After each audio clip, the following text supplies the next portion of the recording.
have this thing, just a photocopy thing that I took out, which says, don't teach your children the right and wrong answers. Teach them how to defend the answers that they come up with. Okay? Yeah. So that's what you need to do with yourself as well. You teach yourself, so when that parent comes to you, you have a definite sort of at least a point of view to give him or her, and a tangible one, not something, well, please, but you said this is what research shows, or this is what I think is happening with your child. That's how you can make the two of them meet. First of all, I just wanted to politely disagree. I would never think, I'm an economics teacher, and the moment I think that my subject is considered to be boring, I think I'd lose it myself. Good. Now, last year we had this student in Jubilee. She had hearing problems, and when the time I joined, the first thing I did was I was checking media papers, and I read it, I don't know that she had hearing problems, and she mixed up words like horizontal. She wrote horizontal, and such words, and I was kind of thinking, why would an 11th grade child do this? But later on, when I learned that she has this problem, the way I learned it is the thing I want to share. She came to me and she gave me a piece of paper.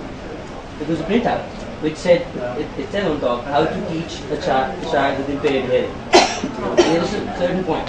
She gave it to me and she ran away. She literally ran away. And then when I read it, I realized the kinds of, after that I realized there's so many things that we take for granted in the classroom. Absolutely. And later on you have to, I used to write everything for her so that when I'm speaking and I have to stick to whatever I write, and it becomes so difficult. Because you see, that takes us back to the thing. Setting a curriculum is a macro thing. If I have to set a curriculum, a particular lesson for one class, if I have to write it down and give it to a student, it simply takes away the entire creativity out. I have a few comments for you. A, you're absolutely right. If you don't value your subject, and I know you do too, and you're trying ways of making that work. And on the flip side, when you tell me the story about this child, every one of you, who are you angry at the most here? Can you tell me? Huh? You're angry at yourself? You shouldn't. Because you know why? Can somebody tell me what they're angry at about this child? Anybody else besides? Does anybody have another person? Why are you angry at yourself? Parents. They should have discussed it with you. Did you convince the child eventually that it was okay? Yes. That it's not something you were? I was able to convince her. She used to come to me in 3 times to get extra support. That's the thing. I was the only one she used to come to. And later on I found out that she had great potential, amazing potential at arts. She was maybe her best art student. Why was she studying economics in the first place? When she was so good at art? On the demands of the society, because the society is demanding her to. Okay. Angry at the system. Absolutely. And also this child had a natural disability. Alright? Why did her parents not communicate that with the school or the teachers? Why did they set her up for failure? Why was this child not given an opportunity regardless of what kind of, because a hearing disability, there is enough research out there, there's enough teaching methodologies that can be used. Why was this child set up for failure? Just to elaborate, this ability was picked up so quickly, but nobody picked her ability other than he himself, that she was good at arts. We are very good at picking up disabilities, but we tend to forget the abilities. Yes, that's a good point. There are some comments coming from there. Can we just hear those? Actually, you started talking about making a point of view. Yes. I would like to add to that, and then Sabha said that it's a society that demands certain things. There is a mindset. I teach ONA levels. And when they go for their prep days, children keep coming back to you with particular problems, and it's a very informal gathering. We were sitting together, and I thought I had made a point of view, and they respected me, and I wanted to share my viewpoint with them. And they said, why do you teach? And one of them actually said, ma'am, you're very smart in your mind, why do you teach here? And now, honestly, that's what he said. And I said, I got admission in medical college, and this is what brings me happiness. I went there for 3 months and I decided I'm not going to be happy as a doctor. And I had to convince my parents, which was a very difficult job. My dad is still unhappy about me being a teacher, although he's a very broad-minded person. But that's the mindset that you need to fight. And I thought that I was really inspiring them, and he respected the fact that I was a teacher. And he said, no, that was a stupid decision of yours. You shouldn't have been here. Not using the word stupid, but that's exactly what he meant. He said it was not a wise decision, you should have stayed there. See, I have a viewpoint, but then the mindset is there most of the But you time. see, we can't, and we shouldn't be out there to change mindsets. That's very difficult because our job ends, unfortunately or fortunately, at school. There should be a gap between home and school. What we should be able to do is influence mindset and let them change it on their own, because we can't affect their change. Their change has to come from within them. However, as long as we can influence it, I think you've made your impact right there. By giving value to yourself as a teacher, you've created a little bit of respect in his eyes for teachers, which is lacking. And that is, I think, the mindset of a lot of our children, is that when, especially teachers, because there is, and I think we spoke about this yesterday during the conference, because of the lack of professional development and the lack of actually the status, and at the end of the day, the financial gain, teachers, it's like, well, I'm not yet married, daddy's not going to allow me to work in a bank because there are lots of men there, I'll become a teacher.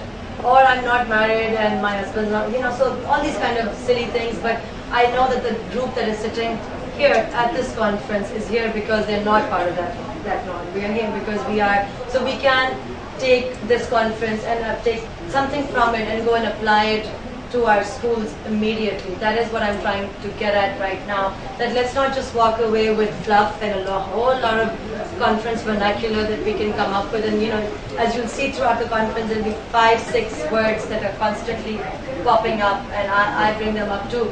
But what are the practical implications of all those words? So I want you all to stop here for just 1 second and go to your tables. One of you should be the moderator for your table, and discuss today what you're going to do, one thing that you're going to do per table in your classroom differently, taking everything that you've learned. Go ahead. Can I, very quick, I'm sorry, the way I prepared this yesterday and today's workshop, and why I threw it out the window today, is because I thought, like I said yesterday, that it was going to be a building block, that yesterday's folks were going to show up today and we were just going to build upon that. So yesterday I had shown a project. I had shown a video of 22 minutes of how a project works at TNS. The people who were here yesterday, do you mind if I show that video again? Are you sure? You want to see that? Okay. So I'm going to call and ask somebody to get that video for me, because I think that might be a good idea to see that video, so that every one of you can see how it is being done.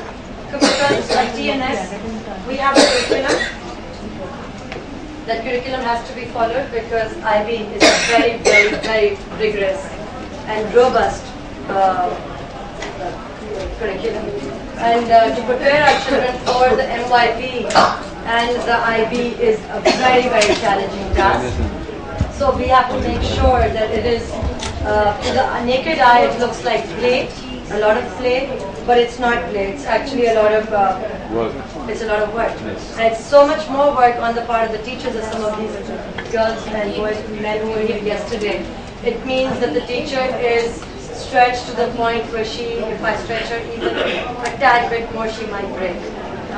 And so I want to show you really quickly so that we can all be on the same page. Let me just grab a chair.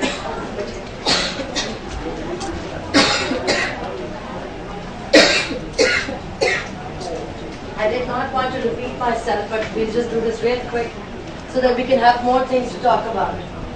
So generally, this is how, again, Hanji, मेरे कमरे में आज वो सीटी मेरे class में आया, please मेरे अंदर. What room was this? Shalimar 7. Shalimar 7. CD. Oh, CD तो मेरे लैपटॉप में लेकर नहीं है. अच्छा चलें ठीक है, आप ऐसा करें, आप आईटी के पास आएँ, ठीक है, वीडियो कॉल करके सीधी पड़ेगी हमसे पूछ के, ठीक है. Sorry, I wasn't ready to show the video again, but you know, you're talking about how does this happen in the secondary, middle schools, and as the children grow older. I'll show you an example right here, how it could be done. This child is 10 years old, and this is her project. Because at TNS, we let the projects come from the children, because if the children are not interested in their learning, they're not going to be a part of it. I'm going to breeze through this because I don't want to waste the people who came yesterday their time. So, just some of our comments. This is what the parents get at the end of the term, at the end of the year. The teachers do all of this. This was the decision. They wanted to host a radio show in which they were going to talk about the differences between India and Pakistan. These were all the different subject areas that were used during this. Part of our vocabulary. Seher was very, very clear on the meanings, or at least trying to form an opinion in that point of view that we were talking about peace, what hostility meant, what awareness meant, what religion meant. National sports, that was a strain of your social studies that you'll see is part of your, so there was that. There's population, politics and economy. So this is how it started. This is what she said. You can watch Indian movies and dance to Indian songs, why can't we just be friends? Because she just did not understand the hostility between the two countries. And as you can see back there, we were discussing that she's doing this in one of our English classes. So she's merged the two subjects together. Sports in India, when they do this, they actually go to the, we are talking about the gaps, the solution, that's what we want to talk about, and that's one of the things I wanted to bring to your attention, that when you talk about the gaps, think about what you can do in your sports, in your arts. Those are areas that you have a little bit of room to wiggle, don't you? Where there is not such a set curriculum for curriculi available for those kind of things. Although there is, I don't know how much of it is applied, but those are a little bit of gaps where you can apply that knowledge as long as you take your games teacher and empower them as well and give them a sense of ownership. I bet there's not one games teacher in this entire conference because we just don't value them either. At TNS, our games teacher sits in our every meeting and we say, how can you be a part of this project? And they come up with their own ideas and they say, well, when we're doing this, we can say this, and what we do with each project is we come up with a word bank. And those are the words that are used, that vocabulary that is used by all the teachers. So if it's the sports teacher, he'll have the buy-in there also, so you can affect those kind of small changes immediately. This is doing creative writing, and when this morning when that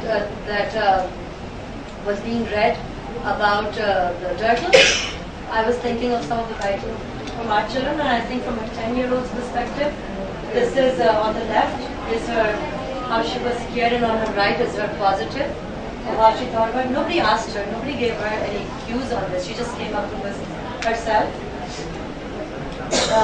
She took it to the Islam way and Muhammad Ali Jinnah's way, and I think this is very insightful of her